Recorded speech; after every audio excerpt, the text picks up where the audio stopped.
कांग्रेस पर हमला। कांग्रेस ने वंदे मातरम को लेकर बयान दिया है और गृह मंत्री अमित शाह ने कहा कि 2 टुकड़े वंदे मातरम के किए गए हैं। वंदे मातरम का विरोध करती है कांग्रेस। 70 सालों से वंदे मातरम का अपमान हुआ है। कांग्रेस सांसद का भी अपमान कर रही है।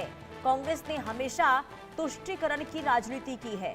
तो गृह मंत्री अमित शाह चेन्नई में मौजूद हैं और वहां से कांग्रेस पर बहुत बड़ा हमला करते हुए नजर आए हैं और वंदे मातरम को लेकर लगातार विवाद जो है वो बढ़ता हुआ नजर आ रहा है। और इसी बीच तुष्टीकरण की राजनीति कांग्रेस कर रही है, ये गृह मंत्री अमित शाह के द्वारा कहा गया है। तो वंदे मातरम का विरोध करती है कांग्रेस।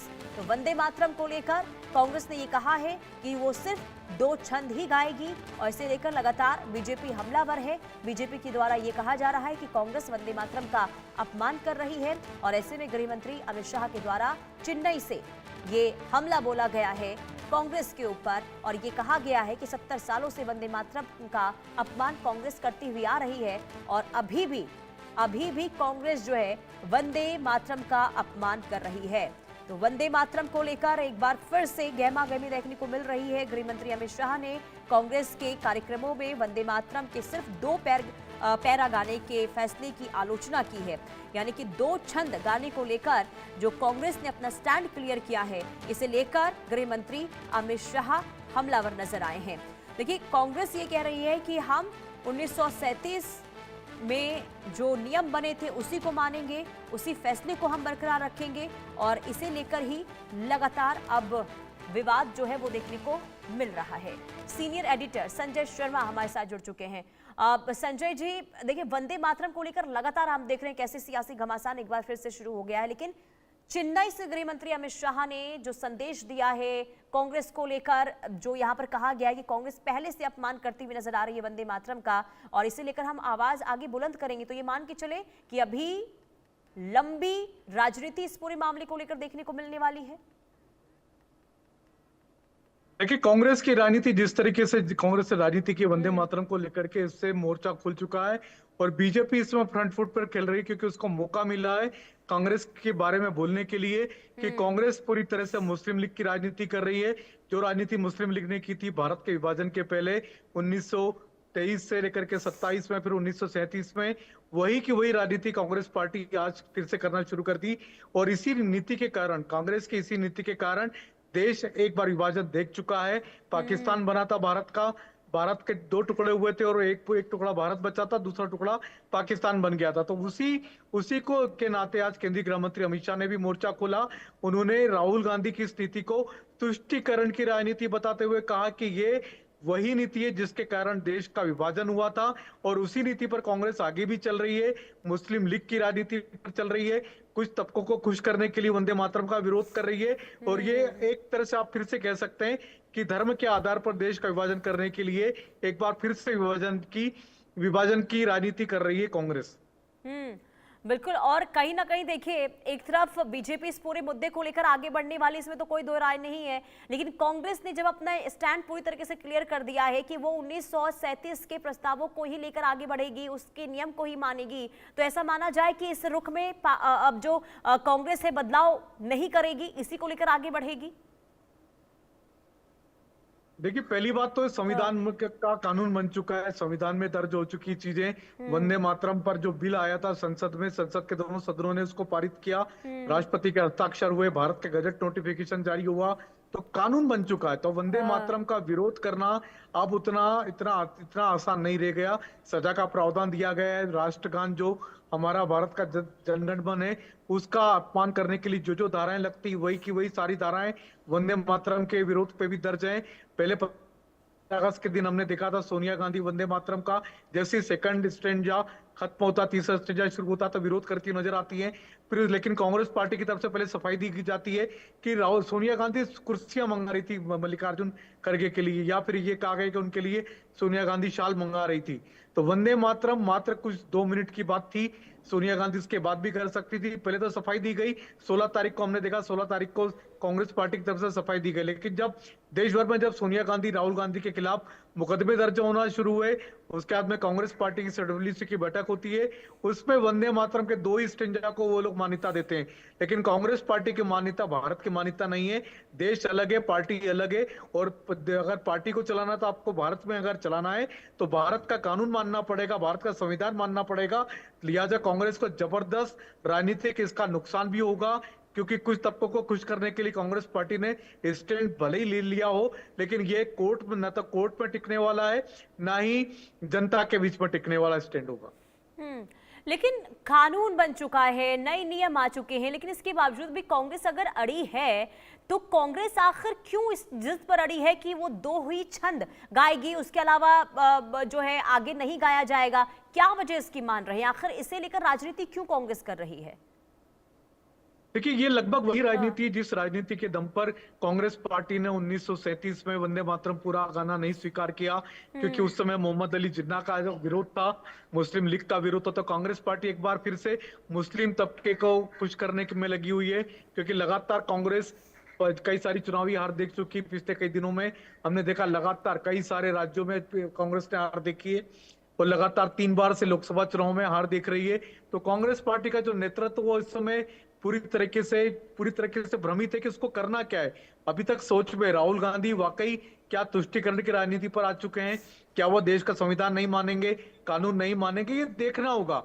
और कांग्रेस पार्टी को इसका कितना खामियाजा उठाना पड़ेगा, ये इसका सिर्फ अभी हम अंदाजा ही लगा सकते हैं, क्योंकि देश की जनता भी जब वंदे मातरम आज का गान नहीं है, एकदम नया कोई गान बीजेपी ने लॉन्च नहीं किया, मोदी सरकार ने लॉन्च नहीं किया, ये देश की आजादी का गान था, और खुद कांग्रेस पार्टी में ही इसको गाया जाता था। मुस्लिम लीग के विरोध के कारण कांग्रेस पार्टी ने इसके टुकड़े किए, वंदे मातरम के पहले टुकड़े किए, 2 स्टेंजा को स्वीकार किया कांग्रेस पार्टी ने 1937 में। लेकिन अब जब मोदी सरकार ने इसको पूरे वंदे मातरम को गान को अनिवार्य किया है, तब कांग्रेस पार्टी जब इस तरह का स्टैंड लेती है तो उसको फिर अब कानून के हिसाब से भी नुकसान उठाना पड़ेगा, संविधान के हिसाब से नुकसान उठाना पड़ेगा, और देश की जनता के सामने भी नुकसान उठाने के लिए तैयार रहना चाहिए। और इसका अंदाजा तो कांग्रेस को भी बखूबी होगा, या फिर ये मान के चले संजय जी कि एक वर्ग को खुश करने के लिए कांग्रेस इस वक्त एक स्टैंड पर अडिग है, लेकिन भविष्य में किस तरीके से इसका नुकसान कांग्रेस को हो सकता है, क्या इस पर विचार नहीं किया जा रहा है कानूनी तौर पर भी? और क्योंकि अब वोट बैंक की बात आती है तो ये सीधे तौर पर तो राजनीति कांग्रेस की देखने को मिल रही है, सिर्फ एक वोट बैंक को साधने के लिए, ये माना जाए? देखिए, अपीजमेंट पॉलिटिक्स हो रही है पूरी तरीके से। जिस बात को केंद्रीय गृह मंत्री अमित शाह कह रहे हैं कि राहुल गांधी तुष्टिकरण की राजनीति कर रहे हैं, और तुष्टिकरण की राजनीति के चलते ही भारत के 2 टुकड़े हुए थे। मुस्लिम लीग को जिस तरीके से कांग्रेस पार्टी ने मुस्लिम लीग की बातें स्वीकार करती रही, भारत का विभाजन कांग्रेस पार्टी ने तत्कालीन कांग्रेस पार्टी ने स्वीकार किया था।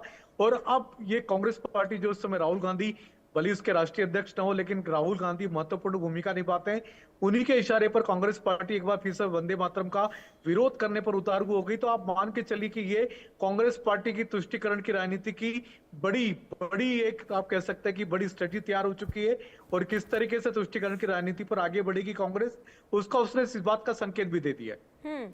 लेकिन सबसे हैरान कर देने वाली बात यह है कि 1937 के प्रस्ताव को अगर कांग्रेस ला रही है तो इसे लाने की जरूरत क्या पड़ी है संजय जी?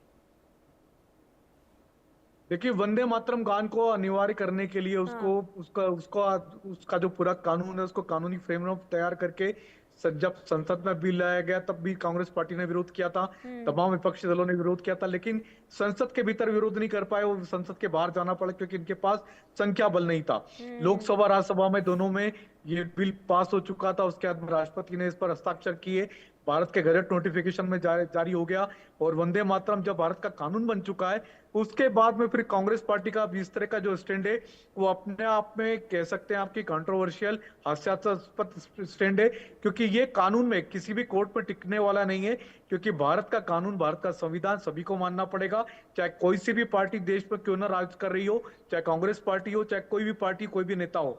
लेकिन जब भारत का संविधान बन जाता है, कानून बन जाता है, तो आपको उसको स्वीकार करना होगा। आप इनकार नहीं कर सकते मैं नहीं मानूंगा। आप कैसे कह सकते हैं कि संविधान में लिखी किसी बात को आप नहीं मानेंगे, या अगर संविधान में किसी लिखित बात से आप कैसे हट सकते हैं कि हम इसको स्वीकार नहीं करेंगे, हम नहीं गाएंगे, हम नहीं मानेंगे। ये तो भारत का संविधान है, आप कैसे मना कर सकते हैं? और देखिए, जब मानसून सत्र में इस प्रस्ताव को लाया गया था, चर्चा की जब बात हुई थी, चर्चा करने के लिए कोई भी विपक्षी दल इस पर तैयार नहीं हुआ था और इसके बाद दोनों सदनों से पास हो जाता है, कानून का रूप भी जब ले लेता है और इसके बाद अगर आप इस तरीके से विरोध कर रहे हैं तो ये चिंताजनक स्थिति है ना विपक्षी दलों की, कि आप प्रमुखता से मुद्दा संसद के अंदर उठा नहीं रहे हैं, लेकिन आप जब ये कानून का रूप ले लेता है इसके बाद आप विरोध कर रहे हैं। तो क्या नैरेटिव यहाँ पर पेश करने की कोशिश हो रही है? जी देखिए, कांग्रेस पार्टी के पास बड़ा तर्क नहीं कि क्यों विरोध कर रहे हैं। अब वो कह रहे हैं कि पंडित नेहरू ने उस समय नहीं गया था, तो पंडित नेहरू उस समय मोहम्मद अली जिन्ना के चक्कर में थे। मोहम्मद अली जिन्ना को खुश करने में लगे हुए थे। जिन्ना को खुश करके उन्होंने देश के 2 टुकड़े करवाए, देश का विभाजन हुआ। तो वंदे मातरम कांग्रेस पार्टी ने उस समय क्यों पूरा गाना बंद किया, इसके पीछे पूरी तरह से जाना पड़ेगा कि उसी समय से मुस्लिम लीग की राजनीति शुरू हुई थी और देश के ध्रुवीकरण की राजनीति शुरू हो गई थी, विभाजन की राजनीति, पॉलिटिक्स शुरू हो गई थी। उसी के कारण भारत का विभाजन हुआ, भारत पाकिस्तान 2 देश बनाने पड़े। तो ये देखना पड़ेगा कि कांग्रेस पार्टी उस बात को अब लेकर के क्यों आ रही है, उसका क्या तर्क है इनके पीछे, क्यों इस तरह से इसकी तय में जा रही है। क्या सिर्फ वोट बैंक की पॉलिटिक्स ही उसके लिए वो सोच रहे हैं, और वोट बैंक की पॉलिटिक्स के लिए कहां तक आप जा सकते हैं? कोई एक लिमिट जरूर होना चाहिए, कोई सीमा रेखा जरूर खींचना चाहिए। ठीक है, बहुत शुक्रिया तमाम जानकारी देने के लिए। अब इस पूरे मामले को लेकर गृह मंत्री अमित शाह ने क्या कहा है वो भी आपको एक बार सुनाते हैं। कल कांग्रेस पार्टी की कार्य समिति ने एक आश्चर्यजनक और देश विरोधी फैसला लिया है। उन्होंने अपनी पार्टी के 37 के रिजोल्यूशन को फॉलो करते हुए महान वंदे मातरम गीत के 2 ही छंद गाने का फैसला किया है। मैं इस समय पर पूरे देश को याद कराना चाहता हूं कि 1937 में कांग्रेस पार्टी ने मुस्लिम अपीसमेंट के लिए वंदे मातरम के 2 टुकड़े कर देश के विभाजन की नींव डाली थी और वहीं से 2 राष्ट्र के सिद्धांत को ताकत मिली थी और अंततोगत्वा देश का विभाजन हुआ और पाकिस्तान का जन्म हुआ था। आज जब वो ऐतिहासिक गलती को वंदे मातरम के गीत के प्रागट्य के 150वें साल में नरेंद्र मोदी सरकार ने सुधार कर बंकिम बाबू की ये अमर कृति को पूरा गीत गाकर राष्ट्रीय एकात्मता को फिर से एक बार सुदृढ़ करने का प्रयास किया है और सभी सरकारी फंक्शंस में इसको पूर्ण रूपेण गाने का जो निर्णय किया है, वो निर्णय को कानूनी जामा भी पहनाया है। इसकी अवहेलना करने का कांग्रेस ने कल